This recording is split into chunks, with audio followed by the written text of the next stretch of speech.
On this episode, we walk you through the standard checks under your hood. We'll show you how to properly support your car for your standard driveway work, and we show you the tools you need for a standard oil change. It all happens now on Mike's Motorworks.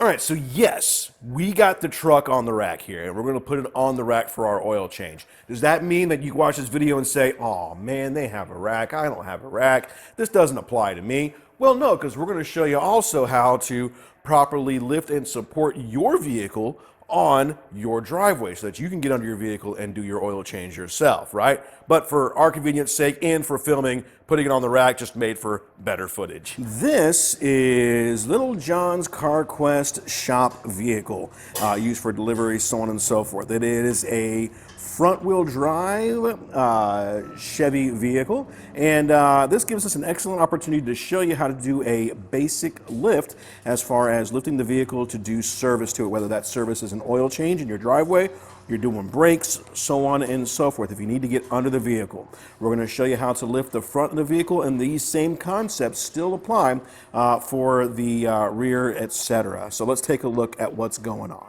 All right, so in this case here, we have underneath here, this is a unibody car. And this particular unibody car does have a cross beam that runs left to right. And this happens to be, go ahead and point if you don't mind, please.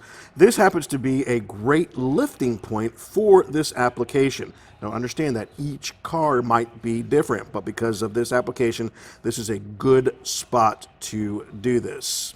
In the event you cannot access this point right here, okay, you can do it from the front. However, on this particular application here, if you're doing an oil change on this particular model, the lifting point using the front, okay, of that control arm actually gets in the way of the filter housing, which is a bad thing because that prevents you from doing the change itself. So because this is at a standard ride height, not lowered or anything else, this will be a satisfactory point to lift and brace the vehicle from.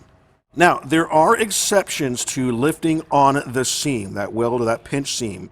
In the event you're dealing with a certain European vehicles, you will see an arrow pointing to the lift points themselves, and they will actually point towards going on the pinch weld. In that case, it is absolutely acceptable to go on the pinch weld, but only then, because if the car is not designed to be lifted on the pinch weld, you will bend the pinch weld itself. And, well, there's various negative side effects from that. All right, so this is how it works. We are going to use one of the points, and then we're going to lift, and we're going to show you this process. So first thing you got to do is you got to slide the jack up underneath the vehicle and aim it for your main jack point, all right? In this particular application, we're going towards the center of the vehicle, and I'll show you why here in just a moment. And we're just making sure that it's seated in the right spot. We'll show you where it's aligned up in just a minute. And once it's in that spot, you can steadily and carefully raise the vehicle up, lifting steadily here.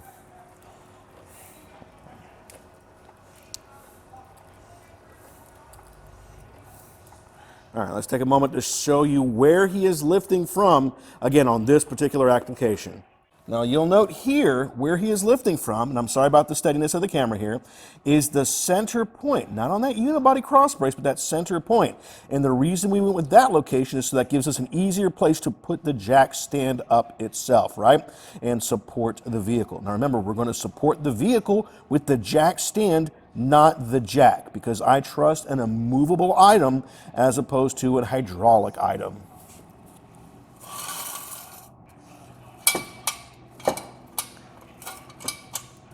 All right, so your jack stand is in the proper location here. All righty, you can kind of see where it's sitting at in that particular location, and that allows us to make sure everything is good. We're going to steadily relieve the pressure on the hydraulic system, allowing it to rest on that jack stand. There we go. And that, ladies and gentlemen, is how you do it, all right? Now, if you were doing an oil change on this particular application, you would do the same exact thing on the other side. And that should give you plenty of room to lift out or go up underneath the vehicle. And I would say you could probably go just a little bit higher for those who are a little bit chunkier and trying to get to those oil pan and such itself. So there you go. That's how it's done.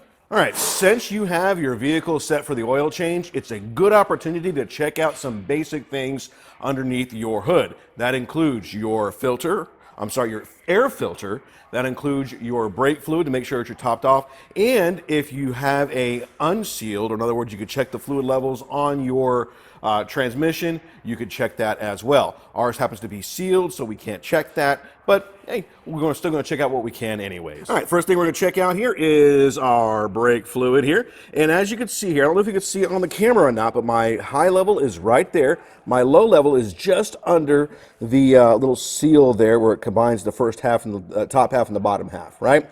It could use for a little top off, so we are going to top it off with .4 brake fluid. Now, if you look here at the cap, right, the cap says use only .3. It says right there, use only .3. However, you can use .4 in a .3 system, but you can't go the other way around. So you can never use .3 in a .4 system. With our fluid being topped off now, we can look and confirm, as I promised I showed you, right? I'll show you.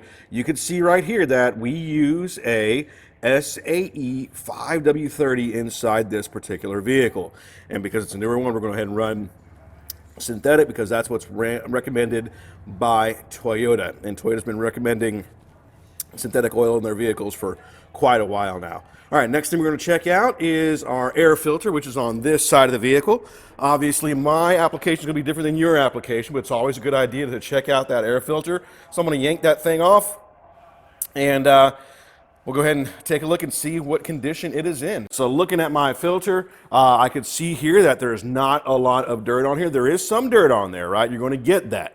However, it's not enough where I need to be concerned with changing this. So I could probably go another oil change or two with this filter on here. So we're going to leave it in its place. I went ahead and did use some compressor to kind of blow off some of the other debris that was in there, loose debris or what have you, but it is fine. It's ready to go back in and ready for continued use. All right, another thing we want to check out is our power steering fluid. Power steering fluid is definitely good there, and so I don't have to worry about that. I am going to go ahead and top off my washer fluid because I do like having a washer bin full of fluids so they can be used as needed, especially for bugs, dirt, ice, so on and so forth. So we'll get that filled up and then we'll get to what we came here for, and that is the oil change. So when it comes time to changing your own oil, there's only a few tools that you will need depending on your application.